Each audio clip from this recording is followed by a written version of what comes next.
Hello and welcome to a full game commentary. I am Aru're, and today we will be looking at a game I had near the start of the official Mega Strikers official release. In this game, I am playing Rasmus. At this point, I am basically just learning Rasmus, and in the same way I was learning Rasmus, at this point, I am learning how to do full game commentary, and as a result, I've titled this one Trusting the Learning Process. Don't talk to me. And learning is just a valuable skill, valuable thing in just about any field you can do, and whether it's playing a video game, learning a new trade, or just learning, even just doing things around the house. Just anything you learn, anything you do, you can learn to do better. And in this case, we're going to learn how to do play Rasmus better. We're going to learn how to play on these new stages, all sorts of new stuff. And the first lesson is repetition is important. You'll notice I'm playing Rasmus on Oni Village, and at this point in time, he's considered very bad on every stage but Amy Zap. But if you don't play the character on other stages, you'll never learn the character for the stages that you do want to play them on. And in this case, we lose both barriers. That's hard, and even harder now that we just got scored on, which leads us to our second lesson. Don't worry about the failures of others. You're going to get scored on. You're going to hit your thumb on a nail with a hammer. And you're going to make those mistakes, you're going to make mistakes that affect you directly. Like here, this brings us to our second corollary to that second lesson. Success does not equal learning. Like there, I got a good death touch, but the Atlas was so far out of position that we could kind of get a free goal off of that anyway. So it's like with our Luna, we lost the goal because of our goalie's misplay. In their case, we got the goal because of their goalie's misplay, which led to us each team scoring a goal. And here, I end up positioning forward, and I get a death touch here. Death touch is a really unique ability, in that it's the only ability that guarantees that to send the target towards the user, which gives you a lot of unique opportunities like that other characters don't get, but also makes it one of the hardest aspects of Rasmus's kit to learn. So we ended up getting a goal barrier early on. We lose a goal barrier here, and I get bodied by that turret. I end up getting a pretty clutch death touch there to avoid taking further damage. So we have both goal barriers down. I'm playing a little bit more defensively because I'm staggered. Other than that, I am just doing my best to stay alive here and hopefully helping the Amy to get the barrier. That's not the greatest of death touches. You have to try these things to get to understand how to use a weird ability. There's nothing we can do. The Juliet just core flips there, and no defensive options on the Luna. Speaking of Juliet, our third lesson is borrow from others. This is probably the first this Juliet is the first player that I learned actually saw using the speed boost at the start of the round, and you do that this game, but I do it in the future, and that is something powerful that you can do. Speed lanes are also a hazard though, because it leaves you open to getting KO'd off the side like that, and that's something cool about that hazard, is that there's a risk reward to using it rather than just just being something that you can just use. There, we end up getting the goal off of that, off of a good Luna boost. This brings us to the question: why learn Rasmus? So it's like my character pool at this point was Kai, Era, Drakkar, and I figured Rasmus has got that haste ace to make him similar. The primary is kind of similar to Bewitching Beam, and the special is kind of similar, not necessarily in use cases, but you can aim it like a Drakkar Molten Bolt or a Kai Giga Blast and have it do okay. And I figured that was, and also at this point in time, it was the beginning of the release. A lot of players were kind of all over the place, a bit far from where they were in past seasons. So it makes, that is the worst death that I've ever seen. Like I said earlier, you have to try these things sometimes, but like, what was I thinking there? So we ended up trading goal barriers.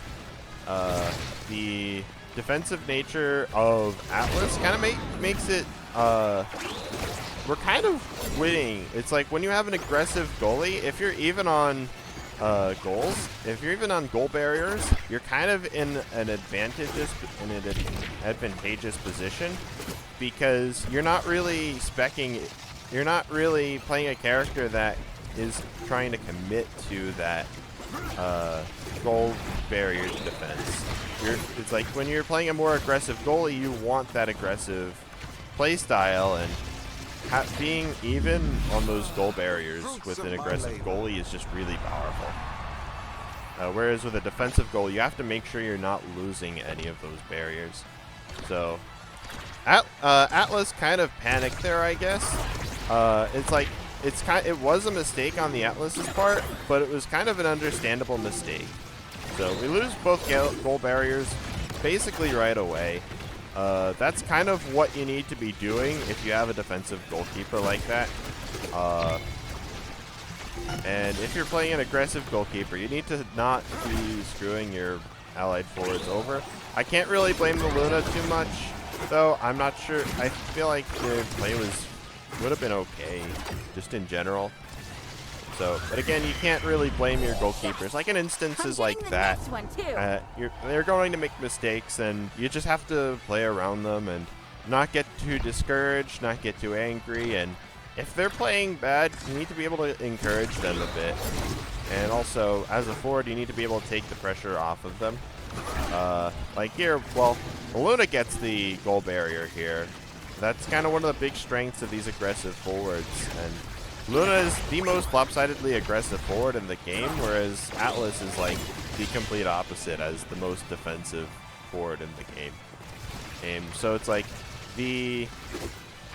there's a big mismatch in the goalie matchups, which I think is really interesting. So we are going to get the goal barrier there, and we do not. Atlas is kind of in a good spot defensively now. Like, I don't think Atlas was ever playing particularly bad. It's just that he was making a lot of he was making like the same positional mistake over and over. And I use the core. That is one of the worst core flips I have ever seen. But also, it's like at this point, also learning how to use the core flip, which means that, and like at this point, I was also fat fingering my core flip a lot. I ended up using that pendulum swing too late. It's important to learn to recognize how you're using your abilities and how you can change your abilities to use them better. That one I used a bit too late. Again, we're gonna get scored upon. The Luna didn't pass it or clear it to the other side. I guess the Amy was just their Amy had that much pressure. I'm not really going to hold it against her that much. I can't really hold it against her that much because it's not easy to do just that.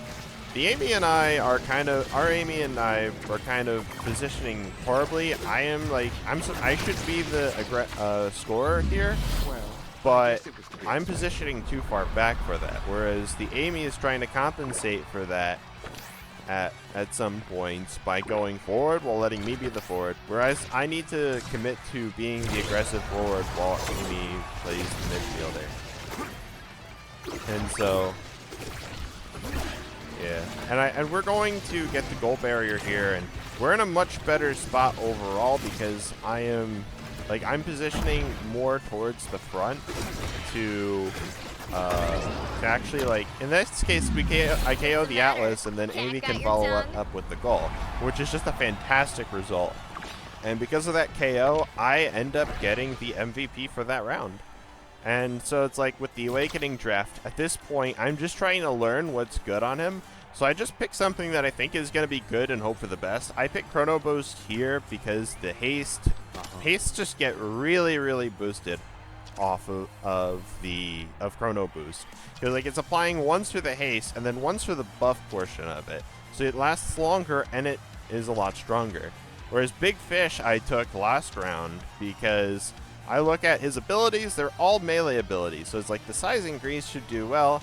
And then the Stagger Increase is also a nice defensive boost.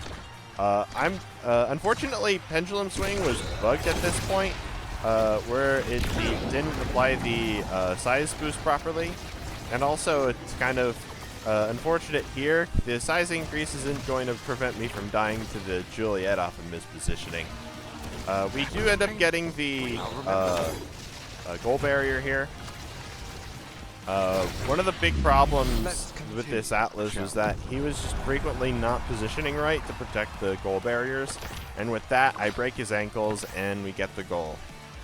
So I think the Amy and I are actually also kind of getting into a position where we're just actually positioning ourselves together. I think one of the hardest things to actually do as a solo forward is getting into a position where you have getting to a point where you can adapt to the strengths and weaknesses of your own forward. And that is something that I've had to learn a lot since other than Rasmus, I basically only play midfielders. So that's another reason why I'm learning Rasmus. He's more of an aggressive forward. And at this point, right now, Rasmus is like a pretty good forward in the game right now. So it's like we're doing a really good job. We've taken a lot of both goal barriers. We still have both of our goal barriers. Well, not anymore, but well, yeah, we don't. The commentators curse on a retroactive. Ooh. I get a fadeaway off of that. I die for it, but it's worth it because we win the game. And in the end, I end up getting rewarded with MVP. It's like with shot combos like that, they're so important to learn. And I think this was like the first real shot combo I got outside of the Death Touch.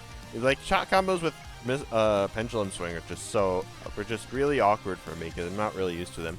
In any case, I hope you enjoyed this this video, and I hope to see you in the next one. Thank you.